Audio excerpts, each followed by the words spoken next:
గవర్నర్‌తో అబద్ధాలు జెప్పించారు. గవర్నర్ ప్రసంగం అంతా గూడా కాంగ్రెస్ పార్టీకి అనుకూలంగా మాట్లాడింది తప్ప, ఏవైతే చేశారో 1, 2 చేసిన మంచి పనుల గురించే మాట్లాడిండ్రు తప్ప, మిగతా విషయాలు ఎక్కడా గూడా ప్రస్తావించలేదు.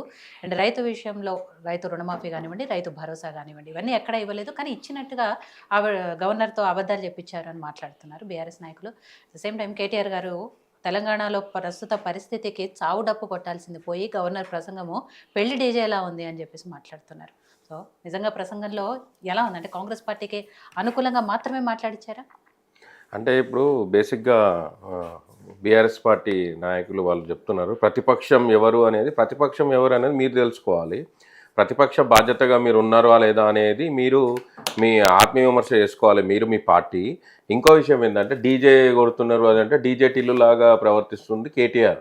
ఈరోజు డీజే టిల్లు లాగా ఆయన వ్యవహరిస్తున్నాడు, ఆయన గెంతులేస్తున్నాడు ఆయన పాడి కౌశిక్ రెడ్డి. ఏమనంటే ఇక్కడ ఏదైనా మాట్లాడినప్పుడు, ఏదైనా గౌరవించినప్పుడు గౌరవప్రదంగా ఉండాలి. మనం చూస్తున్నాం. చెప్పండి. నేను ఐ డోంట్ యాక్సెప్ట్. నేను ఇట్లా మీరు కేటీఆర్ గారిని ఇష్టం ఉన్నట్టు మాట్లాడతా అంటే నేను I don't continue the debate.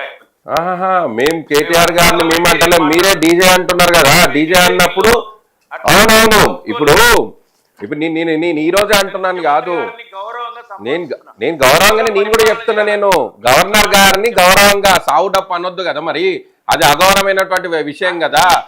ఈరోజు ముఖ్యమంత్రి వినండి, ముఖ్యమంత్రి గారిని అవును, ఇదే ప్రతిపక్ష హోదాలో ఉన్నటువంటి వ్యక్తులు ప్రతిపక్ష హోదా తన బాధ్యతను విస్మరిస్తున్నారనే విషయం చెప్తున్నా. నువ్వు కేటీఆర్ గారు మాట్లాడిన మాటల పట్ల నేను తప్పకుండా చెప్తా.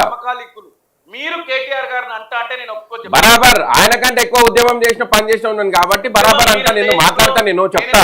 మనందరం ఉద్యమంలో ఉన్నాం ఆ రోజు. అవునవును. ఈ రోజు మీరు కాంగ్రెస్ ఉండొచ్చు కానీ అట్లా మీరు మాట్లాడద్దు ప్లీజ్. అయితే విజిత గారు, ఇప్పుడు విషయం ఏంటంటే వీళ్ళు అన్నారు ప్రతిపక్షం ఎవరు అని. ప్రతిపక్షం ఎవరు అనేది ప్రజలు చూస్తున్నారు. ప్రజల్లో మీ ప్రతిపక్ష హోదా కూడా లేకుండా చేసుకునేటువంటి పరిస్థితి ఏర్పడుతుందని చెప్పి ఈరోజు కేసీఆర్ గారు కనీసం ఆ బాధ్యతలను నెరవేర్చుకోవాలి, నా పదవి ఎడబోతుందా అని చెప్పేసి 6 నెలల లోపు రావాలని ఒక రోజు వచ్చి ఈరోజు వచ్చి సుట్టం చూపుగా వచ్చి చూసిపోయినారు. ఈరోజు బాధ్యత లేదా అండి? ఈ రాష్ట్ర ప్రజలు మిమ్మల్ని నమ్మి ఆ రోజు అధికారం చేతిలో పెడితే మీరు అప్పులు కుప్పలు చేసి ఈరోజు రాష్ట్రాన్ని మొత్తం అప్పుల పాలు చేసిపోయినటువంటి పరిస్థితి ఏర్పడ్డది. అట్లోటి మీకు బాధ్యత లేదా? ఈ ప్రాంతంలో ఏదైనా నష్టం జరిగితే, ఈ ప్రాంతంలో ఏదైనా ఇబ్బందులు అయితే సలహాలు సూచనలు చేయాలి అని చెప్పి గౌరవ ముఖ్యమంత్రి రేవంత్ రెడ్డి గారు ఆ రోజు చెప్పారు. ఇది ప్రజాపాలన, ప్రజల కోసం పనిచేయడానికి మేము ఉన్నాము, అందరికీ సలహా సూచనలు ఇవ్వాల్సినటువంటి బాధ్యత ఉంది. కొట్లాడి తెచ్చుకున్న తెలంగాణ ఇది, ఈ కాంగ్రెస్ పార్టీ ఇచ్చినటువంటి తెలంగాణ రాష్ట్రం ఇది. కాబట్టి ఇక్కడ ఏదైనా తప్పు జరిగింది అంటే, ఏదైనా ఇబ్బంది అయ్యింది అంటే ప్రజల పక్షాలను నిలబడి మాట్లాడాల్సిన బాధ్యత ఇక్కడ ఉన్నటువంటి రాజకీయ నాయకులు లేదా? ఎంతసేపు ఉన్నా తమ ఆస్తులు కాపాడుకోవడము, తమ మీద ఉన్న కేసులు మీద పడకుండా ఉండాలి అని చెప్పి చేసుకునేటట్లాంటి ప్రయత్నాలు చేసుకోవడం తప్ప, ఇట్లాంటి డంగు డమారా కథలు ఆడడం తప్ప వీళ్ళకి ఇంకేముంది? స్వేచ్ఛ ఎక్కువ ఇచ్చినందుకు మరీ ఎక్కువ చేసి వీళ్ళు కొన్ని ఫేక్ యూట్యూబ్ ఛానల్స్ పెట్టి ఇష్టారీతిగా వీళ్ళు న్యూస్లు ప్రచారం చేస్తున్నారు కదా. ఈరోజు డీజే టిల్లు అంటేనే అంత బాధ అనిపిస్తుంది కదా. మీరు మీ ఫేక్ మీడియాల ద్వారా ఈరోజు అంటే చెప్పరాని భాషలో చెప్పరాని మాటల్లో న్యూస్ పేపర్ క్లిప్పింగ్స్ అని చెప్పేసి జర్నలిజం విలువలు తీసేటట్లుగా ప్రవర్తిస్తున్నారు ఈరోజు పింక్ మీడియా. మరి దీని మీద ఏం మాట్లాడతారు బచ్చ శ్రీనివాస్ గారు? మీరు ఈరోజు ఒక మాట అంటలేక అంత ఉబాటం అవుతుంది. మీ పార్టీలో అందరు పెయిడ్ ఆర్టిస్టులు, రీల్స్ చేసే ఆర్టిస్టులు అందరు ఎంత చిల్లరగా మాట్లాడుతున్నారో ఒకసారి చూసుకోండి. మీరు పనిచేస్తున్న ఉద్యమం చేసి మీరు పార్టీలో పనిచేసినందుకు మీరు సిగ్గుపోతుంది. మీరు అట్లాంటి పరిస్థితి ఏర్పడ్డది ఈరోజు.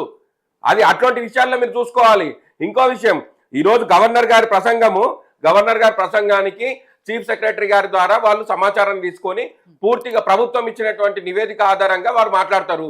మేము గవర్నర్ గారి ప్రసంగాన్ని గౌరవించి అక్కడ మాకు సో ఇబ్బంది అయింది అన్నప్పుడు గవర్నర్ ప్రసంగానికి ధన్యవాద తీర్మానంలో చెప్పండి, బాధ్యతగా చెప్పండి. నియమ నిబంధనలు తెలియదు, అసెంబ్లీ రూల్స్ తెలియదా మీకు? 10 ఏళ్ళు పనిచేసిండ్రు, మీకు తెలియదా ఆ రూల్స్ ఏందని? ఇష్టారీతిగా మీరు వచ్చి మైక్ ఉందని చెప్పేసి ఏదో మాట్లాడితే అది కరెక్ట్ అనుకుంటున్నారా మీరు? అది కాదు కదా. గౌరవించండి, ఫస్ట్ ప్రభుత్వాన్ని గౌరవించండి, ప్రజలకు జవాబుదారీగా ఉండండి. ప్రజలకు మీరు ఏం చేస్తారో చెప్పండి, లేదంటే పూర్తిగా భూస్థాపితం చేస్తారు. ప్రజలు ఆల్రెడీ భూస్థాపితం చేసిండ్రు, పూర్తిగా ఇంకా మొత్తం మోకాళ్ళ లోపలికి కూడా తొక్కే ప్రయత్నం చేస్తారు. ఇవాళ జరిగిన సమావేశంలో మిగిలిన వేవే డిస్కషన్ అప్పుడు గవర్నర్ ప్రసంగంతోనే ఇవాళ స్టార్ట్ అయింది కాబట్టి